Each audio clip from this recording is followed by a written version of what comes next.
បាទសួស្តីបងប្អូនវីដេអូនេះខ្ញុំបង្ហាញបងប្អូនអំពីរបៀបក្នុងការបង្កើត Gmail ហើយបងប្អូនមើលតាមប៊ិចដែលខ្ញុំរេនេះមកណាអូខេដំបូងឡើយបងប្អូនត្រូវ download app Gmail មួយ app ហ្នឹងគឺសម្រាប់បងប្អូនគ្រប់គ្រង Gmail មួយហ្នឹង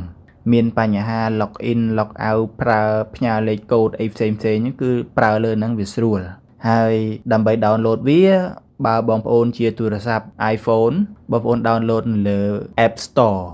ហើយបើជាទូរស័ព្ទ Vivo Samsung Oppo ឬក៏ទូរស័ព្ទផ្សេងៗដែលដំណើរការដោយប្រព័ន្ធ Android បងប្អូនអាច download នៅលើ Play Store អូខេក្រោយពីបងប្អូន download app Gmail នឹងមកហើយបន្ទាប់មកទៀតបងប្អូនត្រូវចូលមកក្នុង Google Chrome បងប្អូន click លើ Google Chrome មកបន្ទាប់មកទៀតបងប្អូន select នៅលើប្រអប់ search ហើយវាយពាក្យថា Gmail login Gmail sign in បងប្អូន select លើពាក្យ Gmail sign in ឬ sign up មួយណាក៏បានដែរតបមកនេះបងប្អូនឃើញនៅលើគេនេះ sign in ក៏បាន sign up ក៏បាន select លើវាមកបងប្អូននឹងឃើញទម្រង់បែបនេះបើយើងមាន Gmail ហើយយើងអាច sign in Gmail យើងចូលកន្លែងហ្នឹងប៉ុន្តែបើបងប្អូនអត់ដែលមានទេគឺបងប្អូនបង្កើតអញ្ចឹងបងប្អូនត្រូវរកមើលពាក្យថា create account នៅខាងក្រោមនេះបងប្អូនចុចលើវាមកអូខេបន្ទាប់មកវាមានជម្រើស3 for my personal use សម្រាប់ប្រើប្រាស់ផ្ទាល់ខ្លួនសម្រាប់កូនយើងឬក៏សម្រាប់ការងារឬ business អីចឹងទៅបើសិនបងប្អូនបង្កើត Gmail ហ្នឹងសម្រាប់យកទៅប្រើប្រាស់បង្កើត Facebook បង្កើត account នៅលើ app ផ្សេងឬក៏សម្រាប់ប្រើប្រាស់ក្នុងការធ្វើ YouTube អីជាដើមបងប្អូនចុចយក my personal នេះមកខាងលើគេ select លើវាផុងបន្ទាប់មកវាឲ្យយើងដាក់ឈ្មោះណានៅទីនេះឧទាហរណ៍ថាខ្ញុំកើត account មួយឈ្មោះថាសុវណ្ណចុះសុវណ្ណ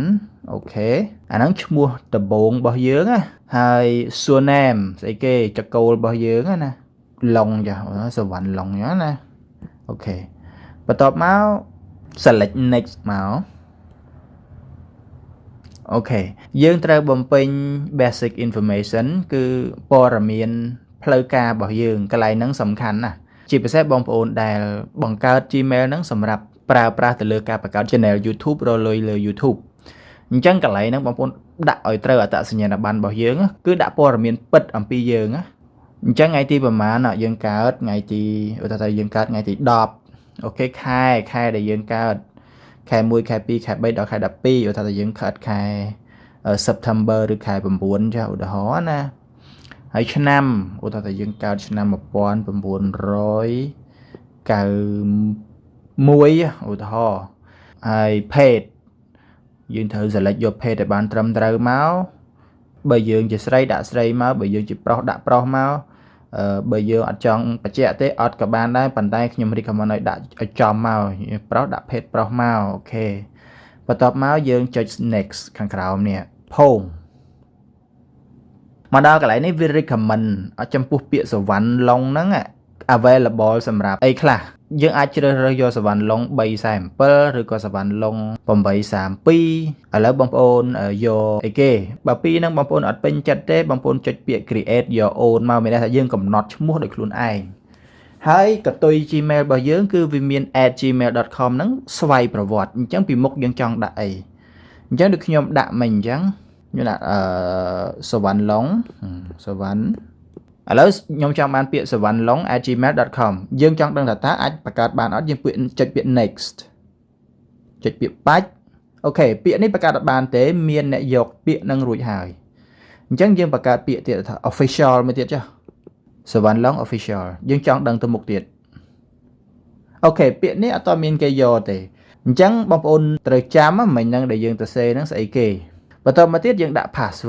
password ខ្ញុំអត់បង្ហាញបងប្អូនទេបន្ទាប់មកយើងទៅសេ password ហ្នឹងម្ដងទៀតណា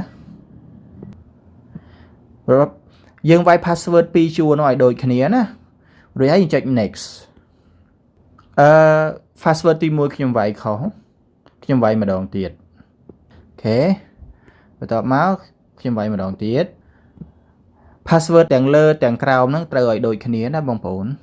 ហើយបងប្អូនចង់ដឹងតែខ្លួនឯងវាយទាំងពីរដងត្រូវឬអត់បងប្អូនចុចកន្លែង show នេះមកគឺវានឹងបង្ហាញហើយយើងបងប្អូនកែតាមហ្នឹងហើយដោះ show នឹងចេញវិញមកបងប្អូនចុច next មកអូខេ ឥឡូវនេះគឺយើងមកដល់ step មួយទៀតគឺ add recovery Gmail អានេះវាមានន័យថាចេះវាមានន័យថាក្នុងករណីអា Gmail មិញរបស់យើងនឹងបាត់ឬក៏ភ្លេចយើងមានមធ្យោបាយមួយទៀតក្នុងការទទួល password ដើម្បីយក Gmail នឹងមកវិញតាមរយៈ Gmail ដែលយើងដាក់នេះឥឡូវខ្ញុំឧទាហរណ៍ថាខ្ញុំមាន Gmail ទី1របស់ខ្ញុំឬក៏បងប្អូនយើងម្នាក់ដែលយើងទុកចិត្តគាត់មាន Gmail ហើយអានេះយើង Gmail បង្កើតថ្មីអញ្ចឹងនៅទីនេះគឺជា Gmail មួយដែលយើងដាក់ទុកសង្គ្រោះ Gmail ដែលយើងកំពុងបង្កើតនេះក្រែងលោយើងភ្លេច password មានន័យថាអញ្ចឹងបងប្អូនអញ្ចឹងកន្លែងនេះបងប្អូនដាក់ Gmail ក៏បានបងប្អូនមាន Gmail បងប្អូនដាក់មកឬក៏យើងអត់ទាន់ចង់ដាក់ទេយើងចុចពាក្យ skip មកផុងអូខេឥឡូវ Gmail ថ្មីនេះយើងបង្កើតបានហើយបងប្អូនគឺ sawanlongofficial@gmail.com ណាអានេះគឺជា address របស់យើងបងប្អូនត្រូវកត់វាទុកណាបងប្អូនត្រូវ note ទុកកន្លែងណាមួយបែបនេះមកនេះ sawanlongofficial@gmail.com អីចឹងទៅ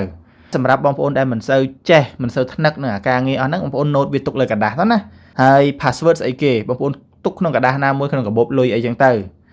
ហើយសម្រាប់បងប្អូនដែលស្ទាត់អាហ្នឹងបងប្អូនមានវិធីចាំខ្លួនឯងអាហ្នឹងអត់អីទេយើង note វាទុកទៅហើយយើងចុច next មក Google នឹងបញ្ជាក់អំពី privacy ផ្សេងខ្ញុំអត់ចំណាយពេលអានទេហើយបងប្អូនចុចពាក្យ agree នេះមកផាច់ចុចពាក្យ agree នៅពេលនេះគឺ Gmail របស់យើងនឹងត្រូវបានបង្កើតហើយគឺឈ្មោះ Sawanlong មួយហ្នឹង Gmail មួយនេះអត់ទាន់មាន profile photo ទេបងប្អូនអាច upload photo កន្លែងនេះមកគឺ profile រូបរបស់យើងណាហើយនេះកន្លែងនេះបងប្អូនត្រូវ add recovery phone number មកមានន័យថាបើយើងភ្លេច password យើងចង់យក Gmail នឹងមកវិញឬក៏យើងចង់ប្រើ Gmail នឹងឲ្យមាំទាំហើយរាល់ការ login Gmail ហ្នឹងនៅលើ device ថ្មីមិនថាទូរស័ព្ទមិនថា computer ត្រូវការ password ដើម្បី recover វាមកវិញណាបងប្អូនត្រូវដាក់លេខទូរស័ព្ទបងប្អូននៅទីនេះបងប្អូន select កន្លែងហ្នឹងហើយដាក់លេខទូរស័ព្ទមក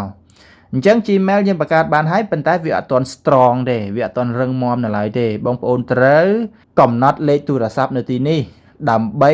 ចង Gmail ហ្នឹងឲ្យវាមានលក្ខណៈឯកជនភាពត្រឹមត្រូវកុំឲ្យគេ log in ផ្ដេសផ្ដាសបានហើយ Gmail មួយនេះខ្ញុំគ្រាន់តែបង្កើតចោលទេណាបងប្អូនខ្ញុំតិចទៀតខ្ញុំលុបចោលវិញហើយបន្ទាប់ពីបង្កើត Gmail រួចហើយយើងកំណត់លេខទូរស័ព្ទដើម្បីការពារ Gmail រួចហើយបងប្អូនកុំភ្លេចចាសោះ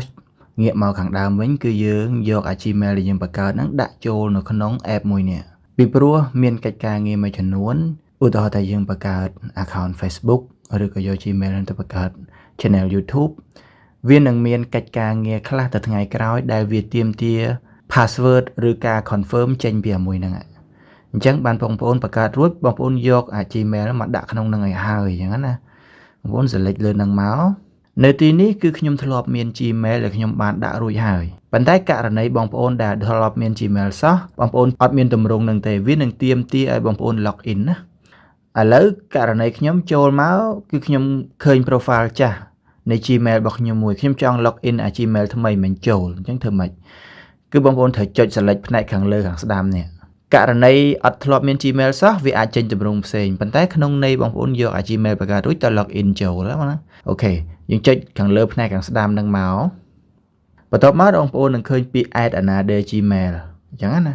បងប្អូនរកមើលពាក្យ add another Gmail ឬ add Gmail អីចឹងទៅក្នុងន័យហ្នឹងហើយ select លើវាមកពេលហ្នឹងគឺវាទាមទារយើងតើយើងចង់ដាក់អីគេយើងចង់ដាក់ Google Outlook Yahoo អីចឹងទៅ Gmail គឺ Google នឹងឯងអញ្ចឹងបងប្អូនត្រូវ select លើ Google ខាងលើ select ផាច់ពេលហ្នឹងគឺវានឹងទាមទារ Gmail ដែលយើងចង់ដាក់អញ្ចឹងអ្វីដែលយើងចង់ដាក់គឺ Gmail ដែលយើងបង្កើតមិញមែនទេអញ្ចឹងបងប្អូន select លើប្រអប់នេះមកវាយពាក្យ Gmail នឹងមក Sawanlong official ទៅហ៎យើងវាយអា Gmail ដែលយើងបង្កើតមិញមកឲ្យត្រូវដាក់ពាក្យឲ្យត្រូវបន្ទាប់មកបងប្អូនចុចពាក្យ next បន្ទាប់ពីចុចពាក្យ next ហើយយើងវាយ password នឹងចូលមក